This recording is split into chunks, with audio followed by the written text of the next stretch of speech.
Olá a todos, bom dia, boa tarde, boa noite. Meu nome é Maicon, vou estar começando falando de uma passagem do Novo Testamento. E essa passagem fala sobre uma das muitas maravilhas que nosso Senhor Jesus fez, que está na Bíblia, mas nem todos os milagres que nosso Senhor fez estão na Bíblia. No livro de Marcos, capítulo 8, no versículo 22 e 23, nos diz: Depois Jesus e os discípulos chegaram ao povoado de Betsaida. Algumas pessoas trouxeram um cego e pediram a Jesus que tocasse nele. Ele pegou o cego pela mão e o levou para fora do povoado. Então cuspiu, passou a saliva nos olhos do homem, pôs as mãos sobre ele e perguntou: Você está vendo alguma coisa?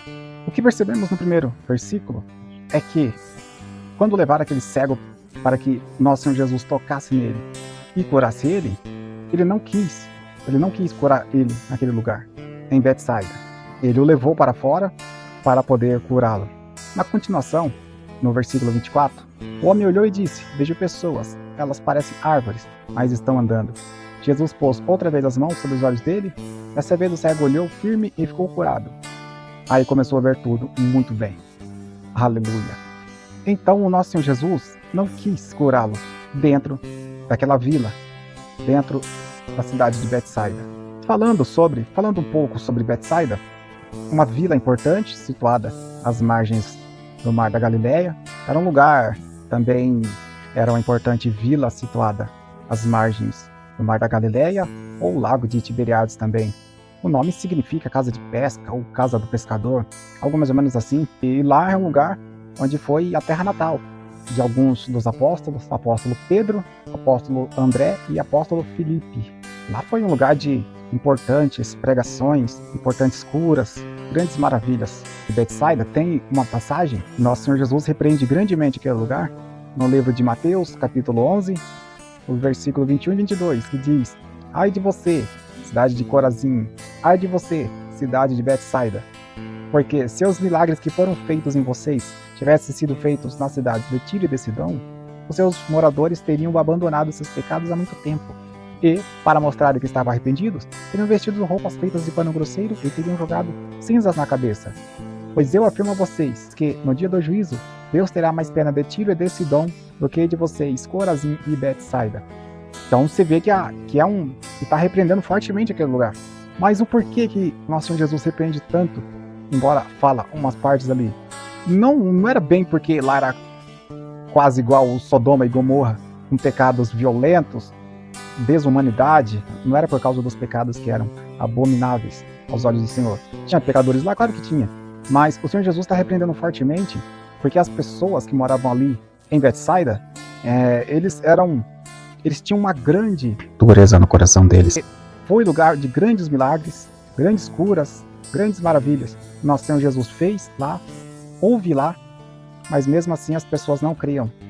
Para você ter uma ideia, a primeira grande multiplicação dos pães e dos peixes foi às margens do Mar da Galileia, que eram próximos, e um milagre desse tamanho é falado em todo lugar, repercutia muito, foi um milagre gigante.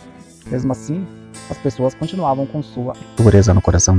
E o que vemos quando voltamos para o livro de Marcos, capítulo 8, versículo 22 e 23, quando nos fala que levaram a um cego para que nosso Senhor Jesus curasse, mas ele não curou ali.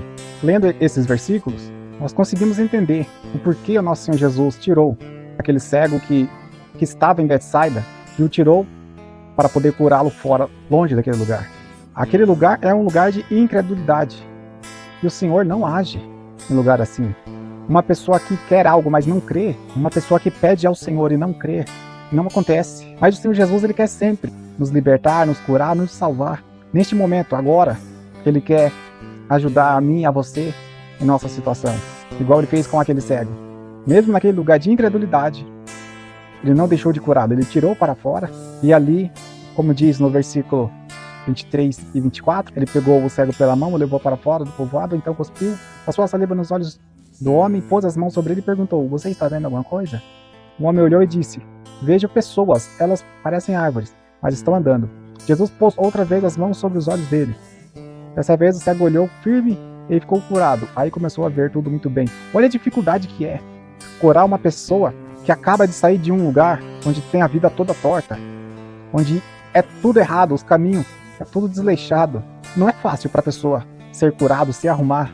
Nosso Senhor Jesus tem poder para fazer tudo e qualquer coisa, para curar qualquer pessoa em situação muito mais difícil do que uma cegueira. Mas o que nos mostra ali é que não é fácil quando estamos saindo de um lugar errado, de uma vida errada, para podermos ser curados. Leva um pouco de tempo, um pouco de trabalho, mas se nós crermos, nós conseguimos, nós alcançamos. Não porque merecemos, mas por causa da misericórdia do Senhor. E esse homem não foi diferente, ele conseguiu, ele foi curado, voltou a enxergar, e o Senhor Jesus o deixa um aviso muito importante. Aleluia, louvado seja Deus. No livro de Marcos, capítulo 8, versículo 26, nos diz: em seguida, Jesus mandou o homem para casa e ordenou: não volte para o povoado. Ou seja, depois de curado, depois de estar tudo certo, com os seus caminhos em dia, ele falou: não volte para o povoado, ou seja, não volte para a vida que você tinha.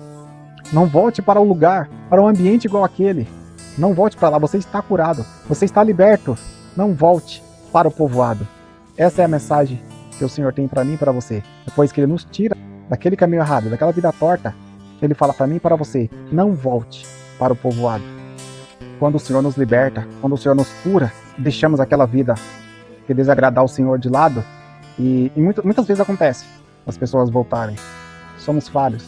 Tem uma passagem em Provérbios 26:11 que nos diz: o tolo que faz uma tolice pela segunda vez é como um cachorro que volta ao seu vômito. Ou seja, não volte para aquela vida que você vivia antes. Se o Senhor já te libertou, você só tem a ganhar com o Senhor. Não volte para a vida errada. Não volte para o que você vivia antes. Essa foi a mensagem de hoje. Espero que você tenha gostado. Se você puder, deixe um joinha, deixe um comentário ou compartilhe, que você vai estar ajudando muito. Que Deus abençoe. Em nome de Jesus.